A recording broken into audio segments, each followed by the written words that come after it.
Hello student. तो आज हम लोग 3 क्वेश्चंस का पार्ट 2 पढ़ रहे हैं। तो चलिए हम लोग स्टार्ट करते हैं। फर्स्ट पहला वीडियो यदि आप नहीं देखे तो पहला वीडियो पहले देख लीजिए, इसके बाद आपको ये समझ में आएगा। तो चलिए हम स्टार्ट करते हैं। The king turned round and saw a beard man running towards them. जब किंग घूमता है तो वो देखता है कि बियर्ड मैन जो है एक दाढ़ी वाला व्यक्ति दौड़ते हुए आ रहा है उसके तरफ।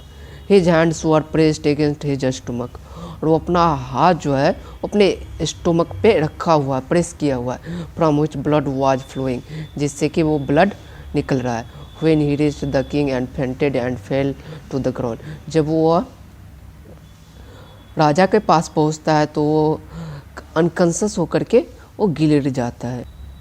The king and the hermit remove the man's cloth and wound a large wound in his stomach.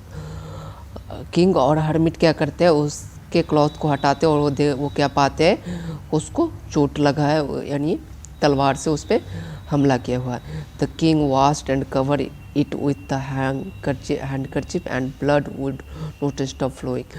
फिर क्या करता है, उसको धोता और एक रुमाल से उसको बंद करने का कोशिश करता है, लेकिन ब्लड का जो फ्लोइंग होता है वह रुकता नहीं। The king redress the wound and until at last bleeding stop. जब तक खून बंद नहीं हो जाता तब तक किंग जो है उसका रीड्रेसिंग करता है, उस पर पट्टियाँ चिपकाता है। The man felt better ask for the something to drink. जब मैं वो अच्छा हो जाता है तो वो बोलता है कि कुछ पीने को देने के लिए। The king brought fresh water and give it to him, और किंग फिर वहाँ जाते हैं और फ्रेश वाटर ला करके उसे पीने के लिए देते हैं। By this time the sun had set and the air was cool. इस समय सूर्यास्त हो चुकी है और ठंड हवा भी चल रही। The king with the hermit's help and carried the wound man into the hut and led him to the bed.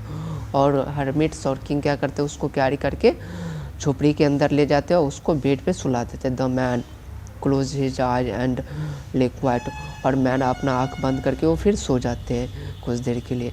The king tired and his walk and work he had done.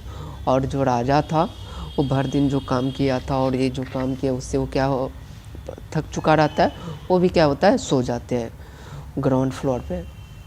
Slip through the night and when he woke it was several minute before he could remember. जब वो जगता है तो उसको कुछ याद आता है। Where he was who a strange bearded man laying on the bed।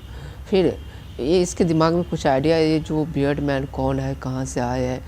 The beard man बोलते फॉरगिव मी, मुझे माफ़ कर दीजिए। Said the beard man in the week voice, अपने यानी फेंट आवाज़ में यानी कमज़ोर आवाज़ में बोलते मुझे माफ़ कर दीजिए। When he saw the king was awake, उसने जब देखा कि राजा जग चुके हैं, बोलता I do not know you having nothing for give you for, said the king. बोलते मैं तुमको नहीं जानता, कोई ज़रूरी नहीं कि तुम माफ़ी मांगो, मैं तुमको जानता भी नहीं हूँ। बोलता यू डू नॉट नो मी, आप मुझे नहीं जानते, बट आई नो यू, मैं आपको जानता हूँ। I am that enemy of your who so revenge on you, मैं आपका दुश्मन हूँ जिससे मैं आपसे क्या लेना चाहता था, बदला। Because you put my brother to death and the seize my property, क्योंकि आपने मेरे ब्रदर को मार दिया और मेरा जितना भी प्रॉपर्टी था आप ले लिए। I knew you had gone alone to see that hermit, मुझे मालूम था कि आप हर्मिट के यहाँ जा गए हैं। And I made up my mind to kill you your way home, और मैंने माइंड मेकअप किया था कि मैं आपको कहाँ मारूंगा, आपके घर पे। But the day past and you did not return, लेकिन पूरा दिन बीत गया लेकिन आप रिटर्न नहीं आए। So I felt my hiding place, so I left my hiding place, इसलिए मैंने जहाँ मैं छिपा था वो प्लेस छोड़ दिया। And I came upon your body guard, मैं आपके बॉडी गार्ड के पास आया। Who recognize me and wounded me, जो मुझे पहचान गए और मुझे घायल कर दिया, वुंडेड कर दिया। वुंड मीन्स क्या होता है, घाव यानी घायल कर देना। And I escape from him, और मैं वहाँ से भागा। एस्केप मीन्स होता है भागना।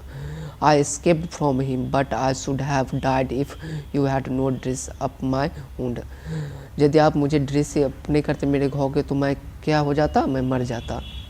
आई विश टू किल यू, मेरा इच्छा था कि मैं आपको मार दूँ।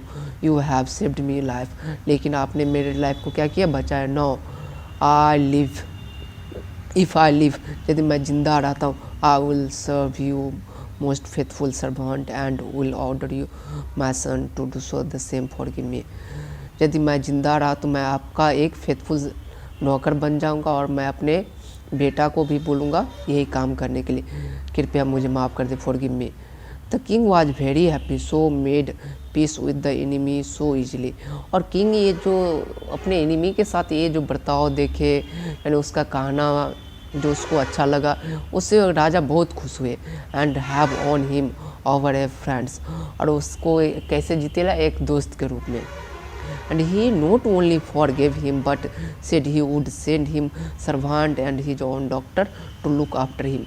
वो सिर्फ इतना से ही नहीं खुश हुए, सोचे कि वो अपने डॉक्टर को और अपने सर्वांट को कहाँ भेजेंगे, उसके देखभाल के लिए। And he promise to give back the man his property, और राजा प्रोमिस भी करते कि तुम्हारा प्रॉपर्टी जितना मैं तुमको क्या कर दूंगा, रिटर्न कर दूंगा। The living the wound man and the king went out of his hut and looked round and for the hermit.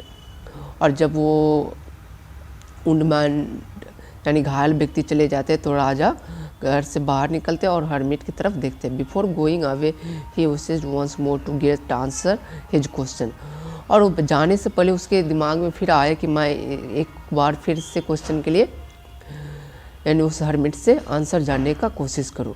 The hermit was on his knee and sowing seeds in beds and had been dug the day before, और वो क्या कर रहा था, बीज भून रहा था जो पहले वो डग खुना हुआ था। The king went up to the hermit and said, king जो हर्मिट के पास जाते हैं बोलते हैं, for the last time I beg you answer my question wise man, मैं आपसे एक बार फिर से रिक्वेस्ट करता हूँ, आप मुझे क्वेश्चन का आंसर दीजिए। बोलता है, you have already been answered, तुम तो आंसर पा ली हो। सेड द हर्मिट, हर्मिट बोलता है, and still bending down to the ground and looking up at the king as he stood before him, जैसे कि राजा उसके सामने खड़ा था और वो जो हर्मिट उसको देख रहे थे। How have I been answered, कैसे मैं आंसर पा लिया। वाट डू यू मीन, आपका मतलब क्या है। राजा बोलते हैं, डू यू नोट सी, क्या तुम्हें पता नहीं। रिप्लाइड द हर्मिट, हर्मिट बोलते हैं, if you had not pitied my weakness yesterday, had not dug these beds for me, you would have gone away. यदि कल तुम यहाँ मुझ पे पीटी नहीं दिखाते, दया नहीं दिखाते, यदि तुम ये बिड्स नहीं खोदते, यदि तुम यहाँ नहीं रहते तो तुम घर चले गए रहते। Then that man would have attack you and you would have wish to you stay with me, तो ये मैन तुमको क्या कर सकता था, तुम पे अटैक कर सकता था, तुम्हारा जान भी ले सकता था, कुछ भी हो सकता था। So the most important time was when you were taking the bits, इसलिए सबसे मोस्ट इम्पोर्टेंट टाइम कौन सा था, जब तुम बिट्स को खोद रहा था। And I was the most important man, और उसमें से सबसे इम्पोर्टेंट आदमी कौन सा था, मैं। And to do good for you the most important business, और अच्छाई जो किया, जो तुम जान बचा कर, वो सबसे अच्छा बिजनेस है, सबसे अच्छा काम है। तो after word when the man ran to us and the most important time was when you were caring for him, और जब वो आदमी दौड़ता हुआ आया तुम उसका केयर किया, वही सबसे इम्पोर्टेंट समय था। Because if you had not dressed his wound and he would have died without having made the peacefully with you, यदि तुम उसका ड्रेसअप नहीं किया रहता तो वो मर जाता। So we have the most important man and what did you him and your most important business, और जो तुमने भी किया वो सबसे अच्छा ज़रूरी। Remember then there is only one time that is the important, ये चीज़ याद रखो, जीवन में जो है there is only one time, एक ही टाइम जो होता है वो इम्पोर्टेंट होता है। दैट टाइम इज नो, वो जो समय है वो अभी का है। It is the most important time, यह जो समय है वो बहुत ही इम्पोर्टेंट है। Because it is only time we have any power to act, यह जो टाइम है, ये जो प्रेजेंट टाइम है, इसमें मेरे पास पावर भी है और आपके पास पावर भी है। जो कुछ करना चाहते हैं आप इसी समय कर सकते हैं, और न तो आप फ्यूचर में कर सकते हैं ना पास्ट में कर सकते हैं। The most necessary person is the person you are with the particular moment, और जो पार्टिकुलर समय में जो आपके साथ है वही आदमी जो है आपके लिए ज़रूरी है, इम्पोर्टेंट है, महत्वपूर्ण है। For no one knows what will happen in the future, कोई नहीं जानता कि फ्यूचर में क्या होगा, and whether we will meet any one else, और मैं किसी से मिलूँगा।